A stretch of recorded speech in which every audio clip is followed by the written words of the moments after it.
정전협정 이후 65년 만에 처음으로 남북이 비무장지대에 있는 전방감시초소, 그러니까 GP를 서로 방문했습니다. 최근 진행한 일부 GP의 철거 작업이 잘 이루어졌는지 이걸 확인하기 위한 자리였는데요. 취재기자 연결해서 이 내용 자세히 들어보겠습니다. 한현희 기자. 네, 통일 외교 안보부입니다. 네, 먼저 결과부터 좀 살펴보면요. 화면으로도 저희가 육안으로 봤을 때 건물이 사라진 것 확인이 되는데 실제 철거 잘 이루어졌습니까? 네, 이 결과부터 말씀드린 지하 갱도도 매몰돼서 사용할 수 없는 상태인 것을 확인했다. 이렇게 전했습니다. 네, 앞서도 말씀드렸습니다만은 GP를 서로 방문한 거는 65년 만에 지금 처음인데요. 이 자체로 의미가 있는 거 아니겠습니까? 이제 어제 이 검증 분위기는 어떻습니까? 네, 이 전방 감시초소는 말 그대로 최전방에서 서로를 경계하는 곳으로 한반도에서 가장 긴장감이 흐르는 지역이라고도 말할 수 있을 겁니다. 그런 곳을 양측 군인이 정전협정 이후에 처음으로 상호 방문한 겁니다. 사실 일반적인 상황이라면 상상하기 쉽지 않은 일이긴 한데요. 최전방이라는 말이 무색하게 어제 검증은 우호적인 분위기 속에서 진행됐다고 합니다. 양측은 GP를 없애고 군사 분계선을 관통하는 오솔길 11개를 새로 만들었고 그 오솔길을 따라서 중간에 있는 군사 분계선 앞에서 첫 만남을 가졌는데요. 첫 만남만 봐도 어제 분위기가 어땠는지 짐작할 수 있습니다. 어제 오전 상황 잠시 보시겠습니다. 안녕하십니까. 반갑습니다. 남측 성원들을 안내하기 나온 안내 책임자 육군 상자 리종수라고 합니다. 성함 어떻게 부르십니까? 윤명식 대령입니다. 이 오솔길이 앞으로 대통로가 되기를 바랍니다. 저도 바라는 바입니다. 지금 이 역사적인 첫 걸음을 우리가 같이 떼는 거라고. 네, 양측은 오솔길을 따라서 서로의 GP를 방문해서 모두 비무장 상태로 검증 작업을 진행했는데 철저한 검증이 진행되는 중에도 서로 담배를 권하기도 하면서 우호적인 분위기를 연출했다고 합니다. 또 앞서 말씀드린 것처럼 지하 갱도가 있는지를 확인하기 위해서 청진기 같은 장비를 사용했는데 이게 어떻게 보면 북측이 불편해하거나 저지할 수도 있는 상황이지만 적극적으로 협조해줬다. 이렇게 이야기하고 있습니다. 네. 이름에는 비무장이 들어가 있는데 사실 지뢰 같은 위험 요소가 많은 곳이 DMZ 아니겠습니까? 오솔길을 따라서 도보로 이동했다는 것, 이 점도 좀 의미가 있을 것 같은데요. 네, 지뢰 같은 위험 요소가 분명히 있습니다. 국방부 역시 이번 상호간 GP 철수 그리고 또 상호 검증은 우리 국방장관이 말씀하셨다시피 그 자체만으로도 우리 남북의 65년 분단 사이에 새로운 획을 긋는 그런 사건입니다. 서로 대치하면서 경계하던 GP를 철수하고 또 투명하게 검증한다는 것은 과거에는 상상조차 하기 어려웠던 일입니다. 국제적으로도 군사적 신뢰 구축의 모범 사례라고 봅니다. 네, 어제 이 역사적이고 상징적인 조치가 더 의미가 있으려면은 앞으로 후속 조치가 이어져야 할 텐데 지금 비무장지대에 다른 GP들도 많이 남아 있는데 다른 감시 초소들도 앞으로 철거가 될까요?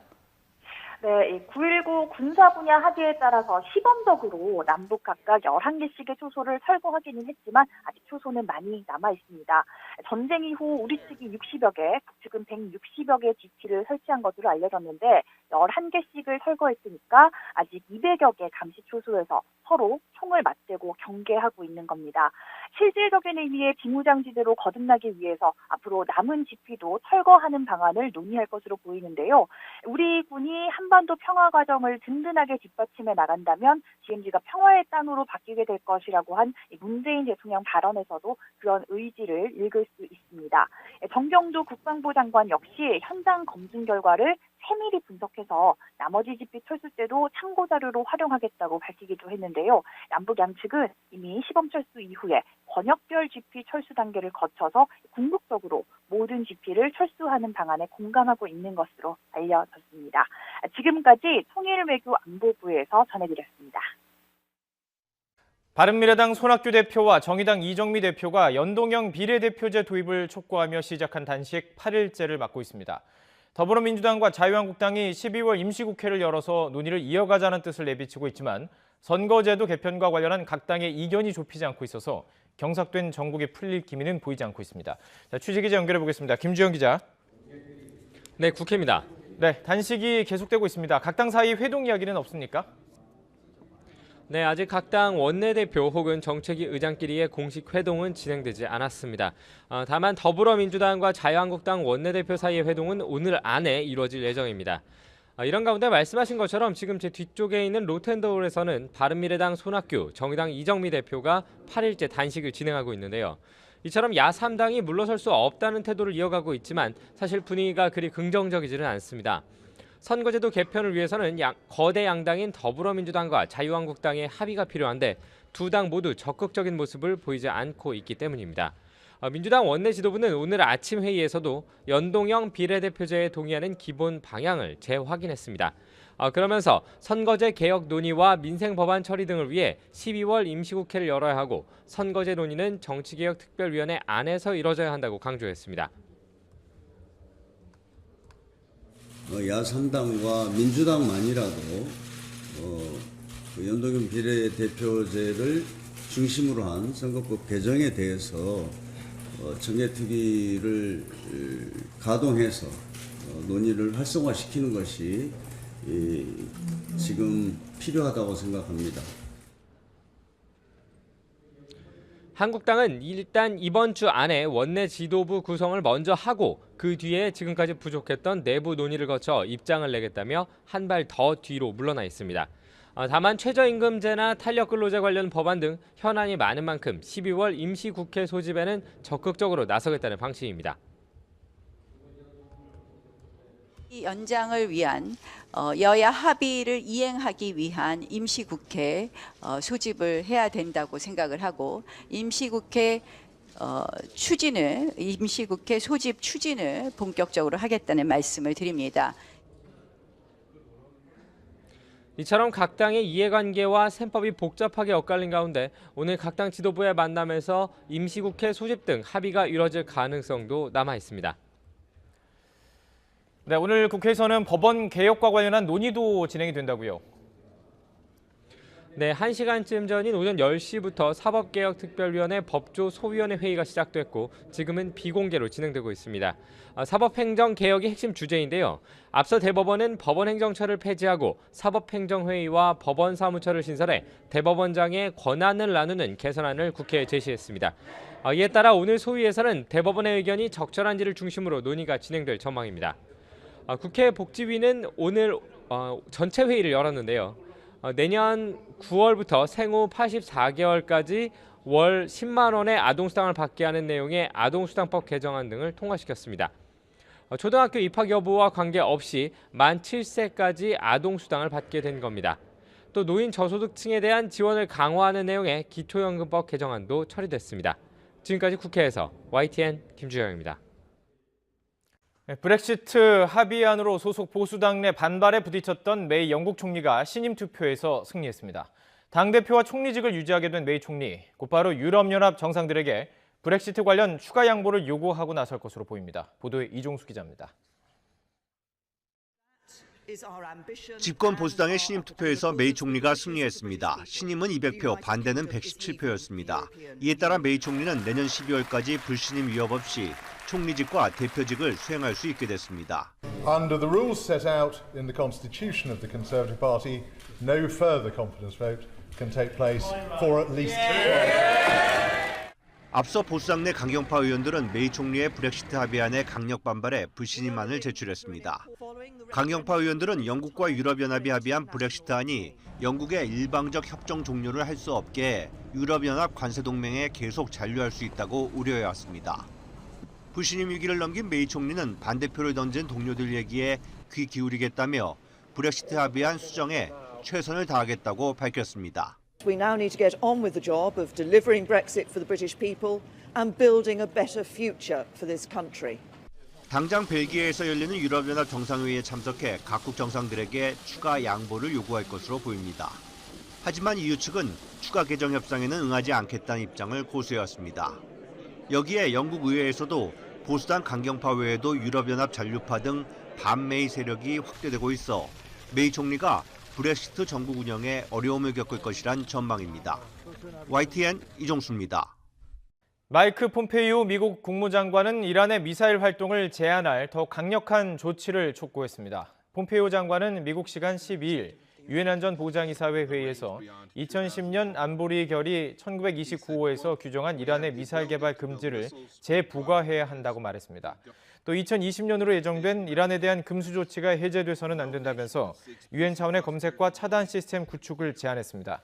폼페이오 장관은 안보리 회의 뒤 기자회견에서 이란 핵 합의가 이란의 악의적 행위를 막는 데 성공하지 못했음을 분명히 봤다면서 안보리는 중동과 미국, 유럽의 시민을 보호할 책임이 있다고 강조했습니다. 내년부터 적용될 주한미군 방위비 분담금을 정하기 위한 한미 간의 막판 줄다리기가 이어지고 있습니다. 올해 3월부터 이어진 10차 협상의 사실상 마지막 실무회의가 진행 중입니다. 9차 협상안의 적용 시한이 올해 말로 종료되는 만큼 공백이 없으려면 2주 안에 타결을 봐야 합니다.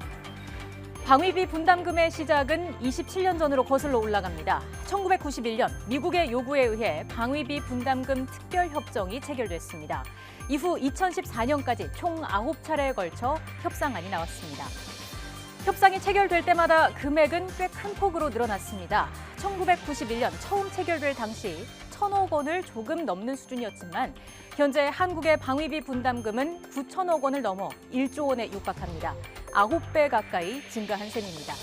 주한미군 감축이라는 이슈가 있었던 6차 협상 때를 제외하고는 늘 증액돼 왔습니다. 한미 협상이 분담금만 다루는 건 아니지만 핵심은 한국의 분담액 총액입니다. 트럼프 미국 대통령은 한국의 방위비 분담금을 현재의 2배 수준으로 올릴 것을 주장해왔습니다. 미 협상 대표단은 이런 트럼프 대통령과 한국 대표단의 의견을 중재하는 방안으로 1.5배 인상한 카드를 제시하고 있는 것으로 알려졌습니다. 하지만 이는 우리 정부가 수용하기 어려운 요구입니다. 9차 협상안이 나왔던 4년 전에 비해 물가가 오른 상황을 감안한다는 정도가 우리 정부의 입장으로 추정됩니다. 우리 대표단은 공백을 감수하고서라도 증액 규모를 최소화하겠다는 입장입니다. 분담금 증액에 반대하는 데에는 또 다른 이유도 있습니다. 미국이 분담금을 불법으로 전용하는 등 애초 사용 목적과는 다르게 쓰여서 투명성 문제가 제기돼 왔는데요. 또 집행하지 않은 돈이 쌓여 있어 증액을 요구할 명분이 없는데 분담금을 2배로 올려달라 요구하는 건 상식적으로 이해가 되지 않는다는 주장입니다. 건설비와 인건비, 각종 세제 혜택 등 모든 직간접 지원액을 합하면 한국 정부는 주한미군의 주둔 비용으로 연간 총 5조 원 넘게 부담합니다. 다른 나라의 경우는 어떨까요? 독일은 총액도 적을 뿐만 아니라 GDP 대비 비율도 미국과의 분담 비율도 우리보다 훨씬 적습니다. 필리핀은 오히려 기지 사용료를 받고 있습니다. 오늘까지로 예정돼 있는 사흘간의 올해 10번째 실무 협의에서는 결론이 나올까요? 한미동맹도 고려해야 하고 여론과 명분을 신경 쓰지 않을 수 없는 정부. 남북미 관계가 그 어느 때보다 예민한 상황에서 고민이 더 깊을 수밖에 없습니다. 문재인 대통령은 혁신 성장과 일자리 만들기를 위한 제조업 혁신은 더는 미룰 수도 또 피할 수도 없는 과제라며 특히 중소제조업의 스마트 공장 확산이 시급하다고 강조했습니다. 문 대통령의 발언 직접 들어보겠습니다. 오늘 저는 여러분과 함께 제조업 스마트 혁신의 첫 발을 내딛고자 합니다. 경남과 대한민국 경제의 활력을 이곳에서부터 불러 일으키고자 합니다.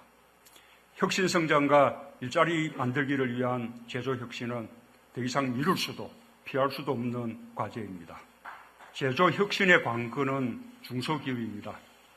대기업은 이미 자체적으로 스마트 공장이 많이 도입되어 있기 때문에 이제 중소기업으로 확산시킬 때입니다. 노동자 중심의 스마트 공장을 도입하고 위험, 유해 작업 환경을 개선해 산업재해를 30% 감소시키겠습니다. 내년부터 스마트 공장 도입 예산으로 협업 로봇도 구입할 수 있을 것입니다. 경남이 대한민국 산업화의 산실이었듯이 중소제조업의 스마트 혁신을 통해 혁신적 포용국가 건설에도 앞장서 주시길 희망합니다. 한국지역난방공사는 고양시 백석역 근처에서 발생한 열수송관 파열 사고의 원인을 구간 연결부 용접 부위의 내구성 저하 때문이다 이렇게 밝혔습니다. 사고 지점과 같은 공법으로 시공된 440여 곳에 대해서 전면 보수를 진행하는 동시에 외부 감사 청구 등 재발 방지 대책도 함께 마련하기로 했습니다. 한국지역난방공사 황창화 사장의 설명 직접 들어보겠습니다. 이번 사고는 열수송간 구간 연결부 용접 부위가 내구성 저하 등의 원인으로 인하여 파열되어 발생한 것으로 보고 있습니다. 이번 사고가 발생한 열수송간 구간 연결부 용접 부위와 동일한 공법으로 시공된 443개소의 모든 위치를 파악하였으며 어제부터 파악된 모든 위치를 직접 굴착하여 동일 공법으로 용접한 부위를 전량 보수하거나 교체할 계획입니다. 19년 1월 말까지 종합적인 안전관리 대책을 마련하겠습니다. 열수송관 파열 사고가 잇따르는 가운데 전국에 있는 노후관을 긴급 점검한 결과 200여 곳에서 이상 징후가 확인됐습니다. 최근 경기도 고양에서 발생한 사고는 열수송관 연결 용접 부위의 내구성이 떨어져 파열된 것으로 추정됐는데요. 취재기자 연결해 보겠습니다. 최하영 기자. 네, 경제부입니다. 네, 지금 무려 200여 곳에서 이상 징후가 나왔다는 건데 이게 한국지역난방공사가 긴급 점검한 결과인 거죠? 네, 전국에 있는 노후 열수송관, 그러니까 20년이 넘은 열수송관 686km를 점검한 결과입니다. 열화상 카메라로 살펴보니 이 가운데 203곳에서 온수, 누수 등이 의심되는 땅의 온도 차이가 감지됐습니다. 특히 지열 차이가 커 사고 발생 가능성을 보인 지점도 16곳이나 됐습니다. 이 가운데 5곳을 굴착해보니 한 곳에서 미세누수가 발생하고 있었습니다.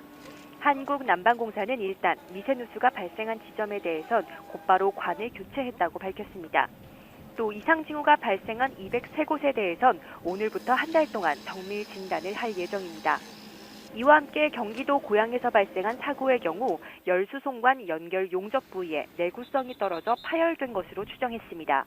같은 공법으로 시공된 열수송관도 400여 곳이 넘어 대책을 마련하기로 했습니다. 황창화 한국지역난방공사 사장의 말 직접 들어보시죠.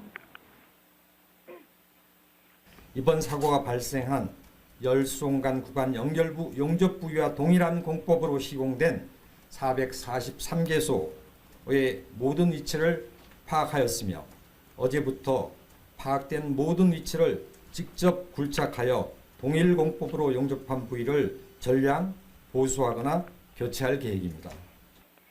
아울러 내년 1월 말까지 후속 조치 방안과 안전관리 강화 등 종합적인 안전관리 대책을 마련할 예정입니다. 황 사장은 오늘 발표에서 사고 유가족과 피해자 또 불편을 겪은 고객에게 사과의 말씀을 드린다며 사고 재발을 막기 위해 노력하겠다고 말했습니다. 이와 함께 의식과 업무 시스템 혁신을 위해 자체 감사뿐 아니라 필요한 경우 감사기관의 감사도 청구할 계획이라고 밝혔습니다. 지금까지 경제부에서 전해드렸습니다. 만 7세 미만 아이가 있는 모든 가정에 아동수당 10만 원을 지급하는 내용의 아동수당법 개정안이 국회 보건복지위원회에서 통과됐습니다. 보건복지위원회는 법안 심사 소위와 전체 회의를 차례로 열고 만 6세 미만 소득 수준 90% 이하 가정에 아동수당을 지급하도록 한 현행법보다 지급 대상을 확대한 법안을 처리했습니다. 이와 함께 소득 하위 20% 이하 노인에 대해 기초연금을 기존 25만 원에서 30만 원으로 인상하는 내용의 기초연금법 개정안도 보건복지위원회에서 처리됐습니다. 쌍둥이 딸에게 시험 문제와 정답을 유출한 의혹을 받는 숙명여고 전 교무부장 측이 첫 재판에서 혐의를 전면 부인했습니다. 숙명여고 전 교무부장 A씨의 변호인은 서울중앙지방법원에서 열린 첫 공판에서 공소 사실 대부분을 인정하지 못한다고 밝혔습니다. A씨는 교무부장으로서 알아낸 교내 정기고사 문제와 답안을 같은 학교에 재학 중이던 쌍둥이 딸에게 알려 학교의 성적평가 업무를 방해한 혐의로 재판에 넘겨졌습니다. 문재인 대통령은 경북 김천과 경남 거제를 잇는 남부 내륙 고속철도 건설 사업에 대한 예비 타당성 조사 면제를 곧 결정하겠다고 밝혔습니다. 문 대통령은 오늘 경남도청에서 열린 중소기업 스마트 제조 혁신 전략 보고대회에서 남북 내륙 고속철도가 경남도민의 수건이자 경북도민의 희망인 것을 잘 알고 있다며 이같이 밝혔습니다. 이어 경남 서부와 내륙 지역 산업 교통 인프라가 다른 지역보다 취약하다며 균형 발전과 경제 활력 제고를 위해서는 남부 내륙 고속철도가 꼭 필요하다고 덧붙였습니다. 바른미래당 손학규, 정의당 이정미 대표가 8일째 단식을 이어가고 있습니다. 민주당과 한국당이 12월 임시국회 소집을 추진하고 있지만 선거제도 개편 등 각종 현안을 놓고 각 당의 이견이 큰 상황입니다. 취재기자 전화로 연결합니다. 김주영 기자. 네, 국회입니다. 네, 돌파구가 아직 없는 겁니까? 네, 말 그대로 꽉 막힌 전국입니다. 지금 상황은 야3당은 공세, 거대 양당은 사실상 관망 정도로 간단히 정리할 수 있습니다. 국회 로텐더홀에서는 바른미래당 손학규, 정의당 이정미 대표가 연동형 비례대표제를 수용하라며 8일째 단식을 하고 있고 야3당의 집중 피켓 시위도 열렸습니다. 이처럼 야3당이 배수지를 친 모양새지만 사실 분위기가 그리 긍정적이지는 않습니다. 선거제도 개편을 위해 합의를 해야 할 거대 양당, 더불어민주당과 자유한국당이 모두 급할 것 없다는 분위기이기 때문입니다. 민주당 원내 지도부는 오늘 아침 회의에서 연동형 비례대표제에 동의한다는 기본 방향을 재확인했습니다. 하지만 구체적인 논의는 국회 정치개혁특별위원회 안에서 이루어져야 한다고 강조했습니다. 홍영표 원내대표의 말 들어보겠습니다. 야3당과 민주당만이라도 연동형 비례대표제를 중심으로 한 선거법 개정에 대해서 정개특위를 가동해서 논의를 활성화시키는 것이 지금 필요하다고 생각합니다. 자유한국당도 한 발 물러서 있습니다. 한국당은 일단 이번 주 안에 원내 지도부 구성을 마치고 그 뒤에 지금까지 부족했던 내부 논의를 거쳐야 한다는 입장입니다. 나경원 원내대표의 말도 들어보겠습니다. 지금 로텐더홀에서 지금 단식 농성 중이신데 이러한 부분에 대해서 우리가 어떻게 해결점을 마련할지, 과연 정치개혁특위를 연장해야 되는 것인지 어떤지 이런 부분에 논의가 또 필요하다고 생각을 합니다. 이처럼 각 당의 이해관계와 셈법이 복잡하게 엇갈린 가운데 조만간 민주당과 한국당 원내대표가 만나기로 한 만큼 합의점을 찾게 될지 관심입니다. 네, 12월 임시국회 소집 가능한 거죠? 네, 각 당은 기본적으로 12월 임시국회 소집이 필요하다는 공감대를 가지고 있습니다. 일단 선거제도 개편에 총력을 다하고 있는 야3당은 정개특위 시한 연장 등을 내걸며 임시국회 소집 필요성을 강조하고 있습니다. 바른미래당 김관영 원내대표의 말 들어보겠습니다. 다시 한번 양당에 요구합니다. 연동형 비례대표제로 선거개혁에 즉시 동참하고 12월 임시국회 소집을 통해서 초당적인 합의를 할 것을 강력하게 촉구합니다. 더불어민주당도 유치원 3법, 김상환 대법관 후보자 임명 동의안 등 처리해야 할 현안들이 많이 걸려있는 만큼 임시국회를 열어야 한다는 입장입니다. 자유한국당 역시 최저임금이나 탄력근로제 관련 법안을 올해 안에 처리해야 한다며 12월 임시국회 소집에 적극적으로 나서고 있습니다. 결국 각 당의 이해관계는 다르지만 임시국회 소집에는 모두 적극적인데요. 다만 쟁점 현안을 놓고 여야가 접점을 찾지 못하면서 연말 임시국회가 열리더라도 상당한 진통이 예상됩니다. 지금까지 국회에서 YTN 김주영입니다. 이낙연 국무총리는 정부가 그동안 발표한 규제 개선안이 현장에서 어떻게 적용되는지 점검하라고 지시했습니다. 이 총리는 오늘 국정현안 점검 조정회의에서 문재인 정부 출범 이후 1,600건이 넘는 규제를 개선했지만 산업 현장에서는 규제 개선을 잘 실감하지 못하고 있다면서 현장의 요구를 정책에 최대한 반영해달라고 당부했습니다. 더불어민주당 홍영표 원내대표는 자유한국당과 선거법 개정에 대한 합의를 시도하겠지만 여의치 않으면 야3당과 민주당만이라도 국회 정치개혁특별위원회에서 연동형 비례대표제를 중심으로 논의하는 게 필요하다고 밝혔습니다. 홍 원내대표는 정책조정회의에서 한국당 내의 선거법 논의가 아직 충분하지 않고 연동형 비례대표제에 대해 부정적인 분위기가 있다며 이같이 말했습니다. 또 선거법뿐 아니라 유치원 3법을 비롯한 민생 법안 처리를 위해 이번 달에 임시국회를 열어야 한다며 자유한국당에 정식 요청하겠다고 했습니다. 경기도 고양 열송수관 파열 사고를 불러온 노후관이 전국에 걸쳐 200곳이 넘는 것으로 드러났습니다. 한국지역난방공사는 지난 5일부터 20년이 넘은 열송수관 686km를 긴급 점검한 결과 모두 203곳에서 온수 유출이 의심되는 지열 차이가 발생했다고 밝혔습니다. 특히 땅의 온도 차이가 커서 사고 발생 가능성을 보인 지점은 16곳으로 이 가운데 5개 지점을 굴착했더니 한 곳에서 미세 누수가 발견돼 관을 교체했다고 말했습니다. 배추는 식탁에 빠질 수 없는 먹거리지만 생산량과 가격 변동이 커서 수급 조절이 쉽지 않습니다. 이 배추를 건조해서 다양한 요리 재료로 활용하는 기술이 개발됐습니다. 김학무 기자의 보도입니다. 배추를 적당한 크기로 자릅니다. 자른 배추는 건조기계를 이용해서 40도 정도의 온도와 바람으로 말립니다. 이렇게 말린 건조 배추는 영양 성분은 그대로 유지하면서 부피나 무게가 줄어듭니다. 건조 배추는 뜨거운 물에 잠시 담가두면 원래 배추의 색깔이 살아나면서 아삭아삭한 맛과 식감을 그대로 느낄 수 있습니다. 즉석 김치나 된장국, 볶음, 김밥 등의 재료로 손쉽게 사용할 수 있습니다. 특히 김치를 만들 때 소금에 절이는 과정을 생략할 수 있어서 짜지 않은 저염 김치를 즐길 수 있습니다. 쓰레기 배출 및 번거로운 손질 없이 간편하게 사용할 수 있고 식이섬유 함량이 높고 비타민C 등 영양성분 손실도 적고 식감이 좋습니다. 그래서 올해 김장 배추는 과잉 생산됐습니다. 가격이 너무 내리자 정부는 수급 조절을 위해 3,000톤을 시장에서 격리했습니다. 값싼 배추 수입량도 크게 늘고 있습니다. 오래 두고 먹을 수 있는 건조 배추 기술을 개발한 이유입니다. 보관성이 용이하기 때문에 수급 조절의 완충제로서 중요한 역할을 할 수 있을 거라고 생각을 합니다. 2,800억 정도의 시장으로 발전할 것으로 기대됩니다. 건조용 배추는 일반 배추보다 재배가 쉽고 좁은 면적에서 더 많이 생산할 수 있어서 농가의 새로운 소득 작물이 될 것으로 기대됩니다. YTN 김학무입니다. 네, 일본 최초의 훈장으로 일제 강점기 이완용을 비롯한 을사오적 등 친일파가 받았던 훈장이 있습니다. 그런데 지금까지도 우리나라 일부 외교관과 정치인, 경제인이 이 훈장을 받고 있어서 논란이 일고 있습니다. 취재 기자와 함께 어떤 내용인지 좀 자세히 알아보겠습니다. 자, 이 문제 주장 고한석 기자 나와 있는데요. 어서 오십시오. 네. 예.